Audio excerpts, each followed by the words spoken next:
Bonjour à tous et bienvenue dans cette nouvelle vidéo. Aujourd'hui, nous allons vous parler des guerres israélo-arabes. Ces guerres, c'est-à-dire ces conflits armés, commencent en 1848 et elles perdurent jusqu'à nos jours, en 2023, avec le conflit israélo-palestinien. Nous allons ainsi tout d'abord traiter des différentes guerres israélo-arabes et de leurs causes, puis nous verrons ensuite les conséquences de celles-ci. Commençons avec la guerre de 1948.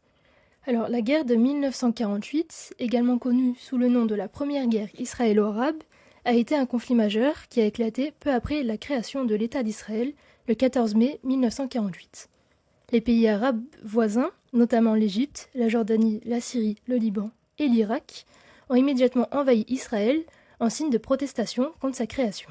Les causes de la guerre étaient multiples, englobant des revendications territoriales, des tensions religieuses, ainsi que des rivalités politiques. La guerre a duré environ un an et s'est terminée par des accords d'armistice en 1949. Israël a réussi à étendre son territoire par rapport aux frontières établies par la partition des Nations unies en 1947. Les lignes de combat deviennent donc les nouvelles frontières. Ainsi, Israël a agrandi son territoire de 6 000 km², mais les frontières définitives n'ont pas été fixées. À cause de cette expansion de territoire, près de 800 000 Palestiniens quittent le territoire. La guerre a eu un impact significatif sur la région.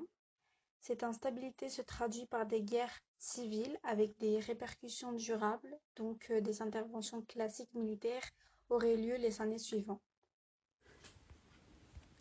La guerre de Suez, qui est à la base la crise de Suez, qui a culminé en une guerre en 1956, est un événement majeur de l'histoire contemporaine.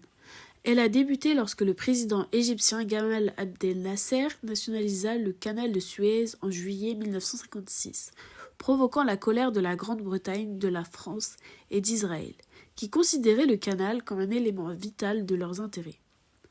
En octobre 1956, Israël a envahi la péninsule du Sinaï, suivie de près par une intervention militaire conjointe de la Grande-Bretagne et de la France pour tenter de reprendre le contrôle du canal de Suez.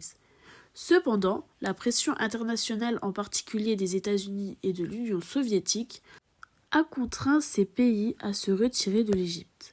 La crise de Suez a marqué le déclin des empires coloniaux britanniques et français, tout en renforçant la position de l'Union soviétique et des États-Unis dans la politique internationale. Elle a également souligné l'importance croissante des États arabes dans les affaires régionales. Suite à cette guerre, plusieurs pays arabes décident de rompre leurs relations diplomatiques avec la France et la Grande-Bretagne. De cette manière, les puissances européennes font face à un grand affaiblissement à cause des dégâts qui a causé la Seconde Guerre mondiale et la décolonisation des pays arabes. La guerre des 6 jours est un conflit majeur qui s'est déroulé en juin 1967 entre Israël et plusieurs de ses voisins arabes, notamment l'Égypte, la Jordanie et la Syrie. Les tensions avaient augmenté en raison de multiples facteurs, notamment les querelles territoriales, les provocations politiques et les craintes d'Israël concernant une attaque imminente. La guerre a commencé le 5 juin 1967 lorsque l'armée israélienne a lancé une série de frappes aériennes préventives contre les bases militaires égyptiennes. Les forces israéliennes ont rapidement pris l'ascendant et ont conquis des territoires importants, notamment la péninsule du Sinaï, la Cisjordanie, Jérusalem-Est et les hauteurs du Golan. La guerre des 6 jours a eu des conséquences significatives sur la définition des frontières et l'équilibre de pouvoir au Moyen-Orient. Elle a conduit à l'occupation israélienne de territoires palestiniens et a laissé des séquelles profondes dans la région, contribuant au conflit ultérieur. Cette guerre est notamment connue pour sa courte durée ainsi que pour l'ampleur des victimes.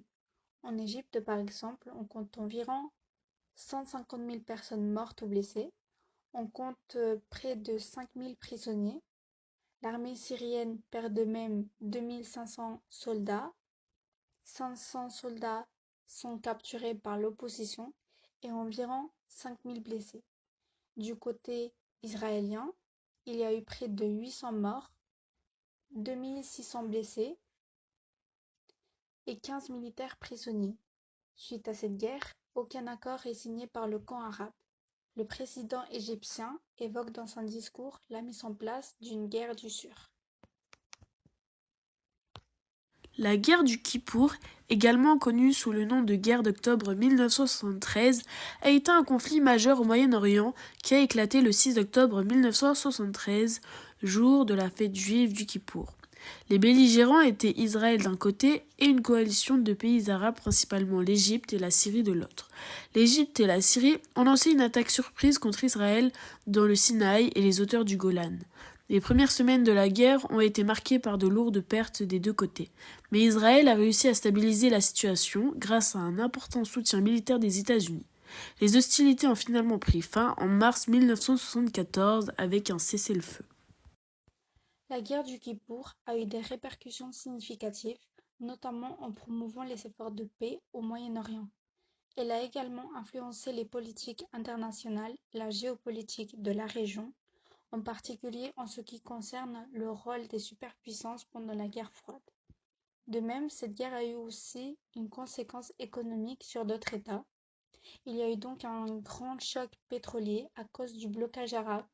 C'est pourquoi les pays exportateurs de pétrole se réunissent à Kuwait City avec le but de remonter de 70% le prix du baril de pétrole.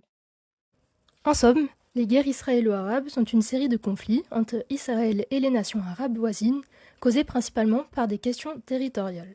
Les principales guerres ont eu lieu dans les années suivantes, en 1948, en 1956, en 1967 et en 1973. Ces conflits ont profondément influencé la région, marquant des changements territoriaux et alimentant les tensions régionales. Merci d'avoir regardé cette vidéo.